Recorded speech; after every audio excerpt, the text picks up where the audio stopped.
নমস্কাৰ মৰমৰ বন্ধু বান্ধৱীসকল, তোমালোকৰ মৰমৰ channel Bharati irrigation and information সকলোকে প্ৰথমতে স্বাগতম জনাইছোঁ। যিহেতু তোমালোকৰ অহা কাইলৈ ঘোষণা কৰা হ'ব হাইস্কুল শিক্ষান্ত পৰীক্ষাৰ ফলাফল। ইতিমধ্যে ঘোষণা কৰিছে শিক্ষামন্ত্ৰী ডক্টৰ ৰণোজ পেগু ছাৰে, আৰু কাইলৈ তোমালোকৰ মেট্ৰিক পৰীক্ষাৰ ফলাফল ঘোষণা কৰা হ'ব। তাৰ লগে লগে নিউজ চেনেলবোৰত ইতিমধ্যে প্ৰচাৰ চলিছে, আৰু শিক্ষামন্ত্ৰী ডক্টৰ ৰণোজ পেগু ছাৰেও এই কথাখিনি কৈছে যে পূৰ্বে মুখ্যমন্ত্ৰীয়ে 10 এপ্ৰিলত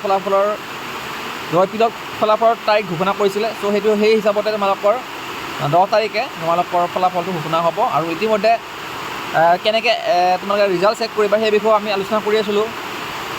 ৰিজাল্ট কেনেকৈ চেক কৰিবা সেই বিষয়ে আমি আলোচনা কৰিছোঁ, আৰু ৰিজাল্ট চেক কৰিবৰ কাৰণে কেইটা ৰিজাল্ট দিব আমি গোটেইখিনি আলোচনা কৰিম এতিয়া।